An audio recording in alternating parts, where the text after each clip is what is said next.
আমার নাম রতন, ছদ্মনাম। বাড়ি যশোরের প্রত্যন্ত এক গ্রামে। ঘটনা যখন ঘটে আমি শহরের এক পলিটেকনিক্যালে পড়তাম আর ছুটিতে বাড়ি যেতাম। একবার গ্রামে একটা সংকট দেখা দিল। আমাদের চিঠি দেয়া হলো যে এই গ্রামে ডাকাত আসবে। যারা জানেন না তাদের সুবিধার্থে বলি, অনেক আগে আমাদের দিকে এই প্রচলন ছিল যে ডাকাত বা ঘরে ঘরে চোরের আনাগোনা হলে তারা আগেই চিঠি দিত। এটা এক ধরনের ওপেন চ্যালেঞ্জও বলা যায়, যেখানে প্রশাসন নিশ্চুপ থাকত। এই পরিস্থিতিতে সাধারণত গ্রামবাসীরা সবাই মিলে একটা সমাধান বের করত।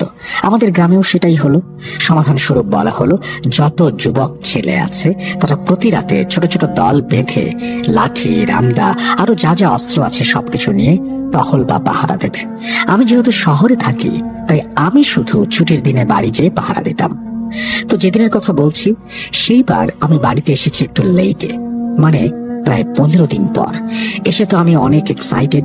রাতের খাবার খেয়েই আমার বাবার রেখে যাওয়া লোহার রড, একটা রামদা এবং নিজের কাস্টমাইজড একটা পাওয়ারফুল টর্চ লাইট নিয়ে বেরিয়ে পড়লাম।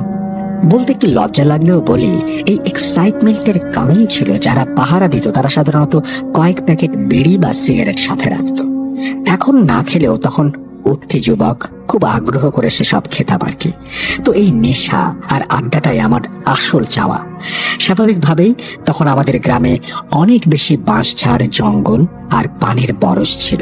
আমি হাঁটতে হাঁটতে কাছাকাছি পাহারার পয়েন্টে, মানে যেখানে পাহারা দিয়ে এসে সবাই জড়ো হবে, সেখানে যাই। গিয়ে দেখি কেউ নেই। ভাবলাম হয়তো পরের পয়েন্টে বাকিদের সাথে সবাই আড্ডা দিচ্ছে। যথারীতি আমি তাই পরের পয়েন্টে গেলাম। ওমা, এখানেও কেউ নেই। গেল কোথায় সব? একবার ভাবলাম ফিরে আসি, যেহেতু রাত হয়েছে, আনুমানিক 10টা তো বাজেই। তখন 10টা মানে অনেক রাত আমাদের জন্য। তবু ওই বিড়ির নেশা আমাকে টানতে থাকলো। ভাবলাম আরো কতটা হেঁটে দেখি, কাছে তো 2 হাত সমান দা আর লাইট আছেই। বলে রাখি, আমি বরাবরই একটু সাহস ছিলাম ছোট থেকেই। তো যা হয় আর কি, নিজের পণে এগিয়ে যেতে যেতে কয়েকটা বাঁশঝাড় আর বরজ পেরিয়ে এসে একটা ফাঁকা জায়গায় এসে দাঁড়ালাম। কিন্তু এখনো কারো দেখা নেই। এবার আমার একটু গা ছমছম করে উঠলো। আমার ডান সাইডে একটু দূরে যে বরজ, সেটা একটা জমি অপেক্ষা 1 মিটার নিচু জমিতে। এই জমির বাউন্ডারিতে একটা বড় গাছ আছে, যার ডালপালা উভয় দিকেই বর্ধিত। তো এই বরজের যারা মালিক তারা তখন আমাদের গ্রামের এক ঘরে করে দেয়া পরিবার ছিল। মানে তাদের কোনো কার্যক্রম গ্রামের নিয়মের বাইরে যাওয়ার কারণে গ্রামের কেউ তাদের সাথে মিশত না। এটা আমি ছোটবেলা থেকেই দেখে আসছি। তাদের পরিবারে আমার চেয়ে একটু বড় 2 ভাই আছে, রূপু আর নীলু, যাদের চিনি কিন্তু কথা বলি না আর কি। তো এদিক ওদিক কাউকে না দেখে ওই এক ঘরে করে দেয়া পরিবারের বরজের দিকে লাইট ধরি। দেখি 2 ভাইয়ের ছোট ভাই নীলু সেই গাছের নিচে বসে আছে। বুঝলাম সে বরজ পাহারা দিচ্ছে। তো তার গায়ে সাধারণ কাপড় আর গলায় লাল রঙের গামছা। আমার দিকে পিঠ দিয়ে বসে আছে, মাথাটা নিচের দিকে ঝুঁকিয়ে কিছু একটা করছে। আমার লাইটের আলো পড়ায় সে সেই গাছের গোড়া থেকে লাফ দিয়ে নিজের জমিতে চলে গেল। জমিটা বেশ নিচু হওয়ায় তাকে আর দেখতে পেলাম না। যাই হোক, তাকে দেখে একটু সাহস পেলাম। কথা বলি না বলি, পরিচিত কেউ তো। এবার আর আমার সেখানে একা দাঁড়াতে ইচ্ছে করলো না। আমি পেছন ফিরে আসতে থাকলাম। ফাঁকা জায়গা পেরিয়ে একটা বরজের ডান সাইডের রাস্তা দিয়ে হাঁটছি। হঠাৎ শব্দ শুনলাম। আমার পেরিয়ে আসা বরজের অংশে কেউ বেঁধে রাখা কঞ্চিতে কোপ দিচ্ছে আর টেনে টেনে কঞ্চিগুলো বের করে ফেলছে। আপনারা জানেন যে বরজে পানের গাছগুলোতে এই কঞ্চি জড়িয়েই পানগুলো বেড়ে ওঠে, আর চোর চুরি করলে ওই বেঁধে রাখা কঞ্চি কেটে পানগুলো চুরি করে নিয়ে যায়। তো শব্দ শুনে আমি স্পষ্ট বুঝলাম এই বরজে চোর এসেছে। আজ হয়তো পাহারা নেই, সেই সুযোগে চুরি করছে। আমি তাই ঘুরে যেয়ে আমার লাইটের আলো সরাসরি সেই বরজে ফেলি। সাথে সাথে শব্দ থেমে গেল। একটু দেখার চেষ্টা করি, কিন্তু কোথাও কোনো কঞ্চির মাথা বা হেলানো কঞ্চি কিছুই চোখে পড়ে না। যেন কিছুই হয়নি, হয়তো ভুল শুনছি ভেবে সামনে এগোতে থাকি। আবারও 2 পা যেতেই একই শব্দ, কিন্তু লাইট ধরলে কিচ্ছু নেই। আমি যত সামনে যাই কেউ যেন কোপ দিয়ে কঞ্চি কাটতে কাটতে পাশের বরজ দিয়ে এগোচ্ছে। সে আমার চলার সাথে কিছুটা দূরত্ব বজায় রেখে সমান স্পিডে পার হচ্ছে বরজের মধ্য দিয়ে।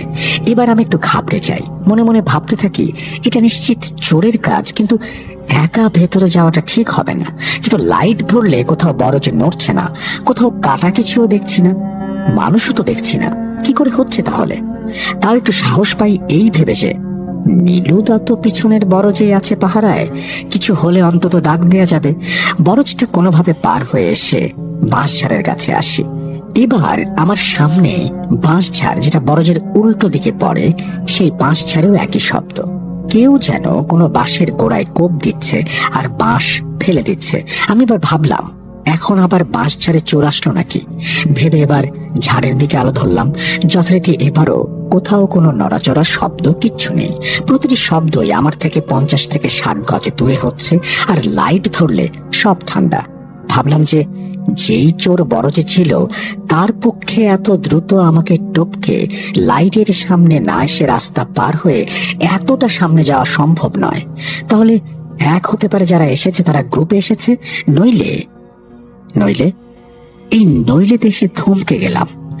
আমি যত জোরে শব্দ শুনছি তাতে পুরো বাঁশঝাড় তোলপাড় হওয়ার কথা, নইলে বরজ পুরোটা নড়ার কথা, কিন্তু শব্দ হচ্ছে, কিছু দেখা যাচ্ছে না। এটা কি স্বাভাবিক? এতক্ষণ হালকা ভাবে নিলেও এবার আমার হঠাৎ প্রচন্ড ভয় করতে শুরু করলো। আমি এক হাতে রামদাটা শক্ত করে ধরে আগে পিছে ঘোরাতে থাকলাম, অন্য হাতে লাইটটা নিয়ে মাথার ওপরেই আলো ধরে এগোতে থাকলাম। মনে মনে ভাবছি, আলো পড়লে যদি না দেখা দেয় তবে আলো আমার মাথার ওপরেই থাকবে, আর অন্য হাতে লোহা তো আছেই। মানুষ হলে 2 হাত লম্বা রামদা দেখলে অন্তত সহসা আক্রমণ করবে না। আমি জোর পায়ে হাঁটতে হাঁটতে বাঁশঝাড় পেরিয়ে কাশবনের মাঠে এসে পড়ি। ফিল করতে পারি আমার পেছনে ঘন কোনো অন্ধকার ঘনীভূত হয়ে এগুচ্ছে। ফিরে দেখার সাহস হয়নি, কিন্তু খুব করে মনে হচ্ছিল পেছনের বাতাস অনেক ভারী, যেন যে কোনো সময় ঘন অন্ধকার আমাকে গ্রাস করবে। কাশবনে যেন আমি একা নেই, কিন্তু যারা আছে আমি তাদের উপস্থিতি বুঝছি মাত্র।